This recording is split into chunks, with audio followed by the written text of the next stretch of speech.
Hello my dear friends and students.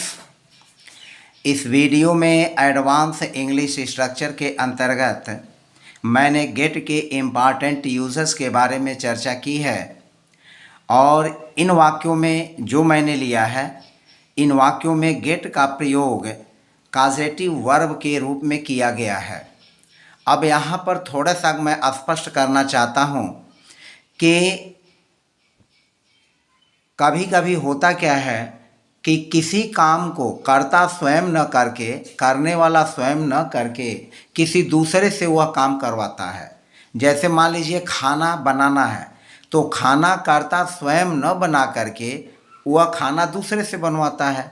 तो जब कोई काम हम दूसरे से करवाते हैं तो इसे हम कहते हैं, इस प्रकार के वाक्यों में जो क्रियाएं होती हैं उन्हें हम प्रेरणार्थक क्रियाएं कहते हैं। यानी हम किसी को प्रेरित करके, किसी को प्रेरणा दे करके हम उस काम को करवा रहे हैं। एग्जाम्पल के तौर पर जैसे हम कहें कि खाना बना दो या खाना बना लो, तो खाना बना दो या खाना बना लो, हम इस वाक्य में किसी को आदेशित कर रहे हैं, आर्डर दे रहे हैं या सलाह दे रहे हैं कि खाना बना दो।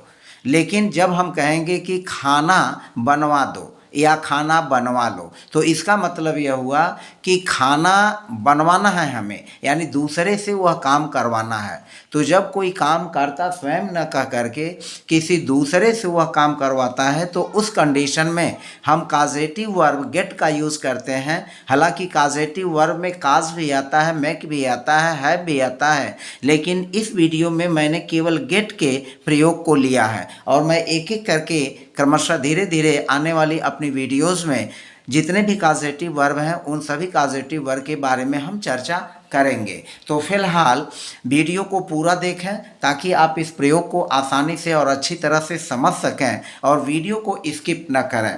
और यदि मेरे चैनल पर आप नए हैं तो चैनल को लाइक, सब्सक्राइब और प्रेस बेल आइकन अवश्य करें। तो फिलहाल आइए वीडियो को शुरू करते हैं और इन जो 20 एग्जाम्पल्स को मैंने लिया है, इस एग्जाम्पल के माध्यम से हम आपको गेट के प्रयोग के बारे में समझाते हैं। अब यहाँ जैसे देखें, पहला वाक्य है खाना बना दो, तो ये सिंपल वाक्य है, आप इसको आसानी से समझते हैं। फिर भी हम उदाहरण के तौर पर इन सभी 20 वाक्यों को ले करके स्पष्ट करते हैं।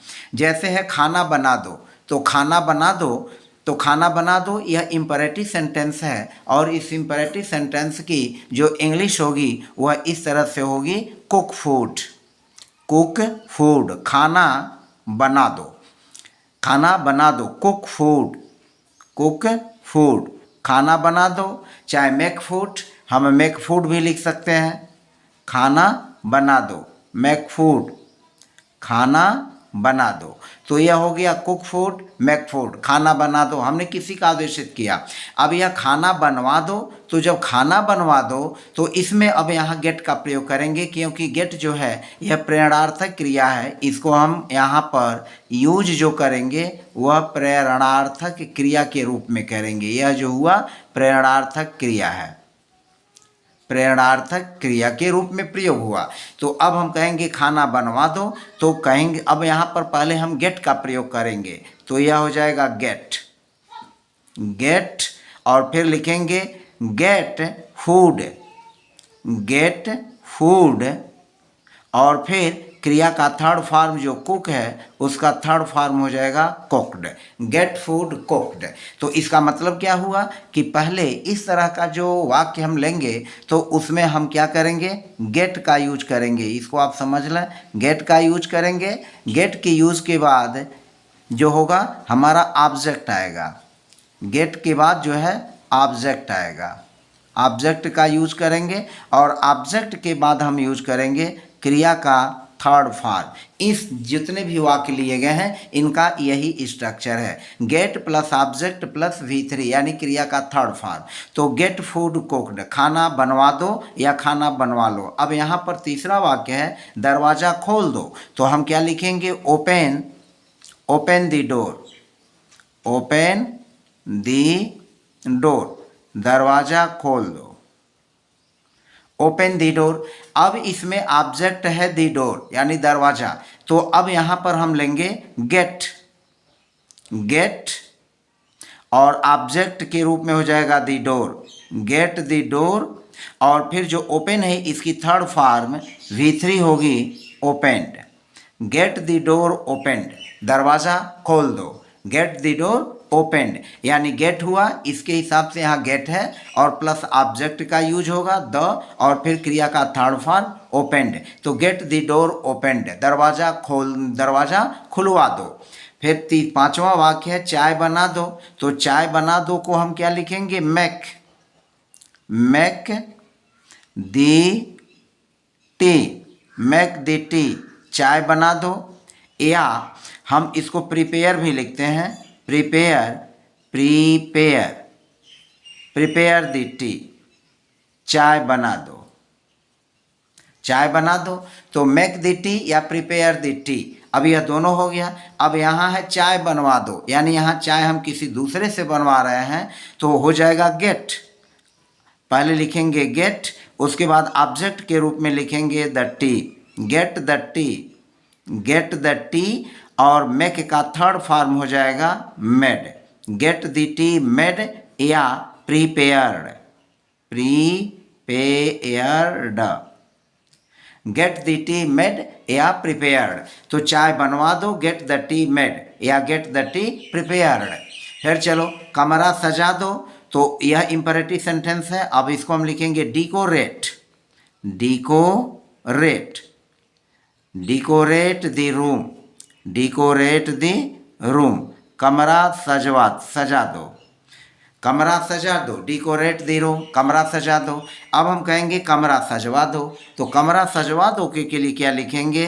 गेट द रूम, पहले गेट, उसके बाद ऑब्जेक्ट हो जाएगा the room, get the room, और उसके बाद हो जाएगा डिकोरेटेड, गेट द रूम डिकोरेटेड,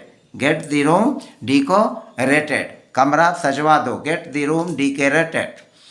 फिर देखें कपड़ा धुल दो, हमारा जो अगला वाक्य है वह है कपड़ा धुल दो। तो कपड़ा धुल दो, तो वॉश मीन्स धुलना, वॉश, और फिर हो जाएगा दी क्लोथ्स, वॉश दी क्लोथ्स, कपड़े धुल दो। अब कपड़ा धुलवा दो, तो यहाँ हम करेंगे गेट द क्लोथ्स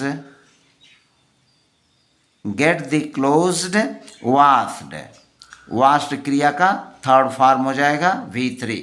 तो गेट द क्लोथ्स वाश्ड, कपड़ा धुलवा दो। फिर आगे एक पत्र लिखो, तो एक पत्र लिखो इंपरेटिव सेंटेंस। तो राइट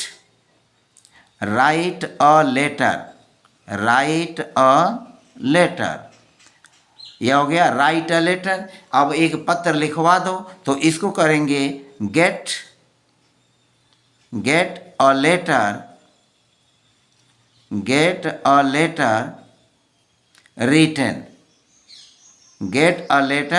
रिटन, क्रिया का थर्ड फॉर्म, या लेटर ऑब्जेक्ट हो गया अ लेटर, और रिटन क्रिया का थर्ड फॉर्म हो गया। तो get a letter written.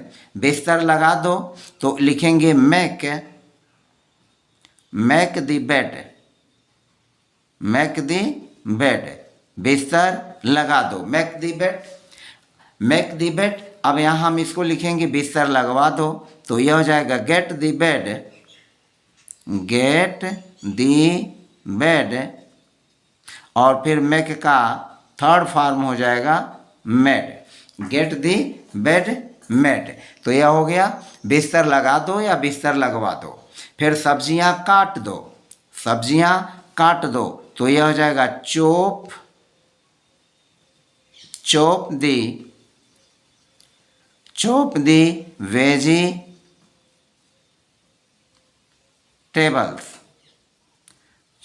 Vegetables, सब्जियां काट दो, चॉप दी वेजिटेबल्स। अब हम बोलेंगे सब्जियां कटवा दो, तो यह हो जाएगा get the vegetables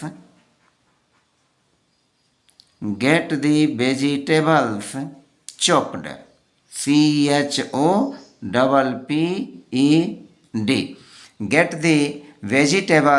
CHOPPED, get the vegetables chopped.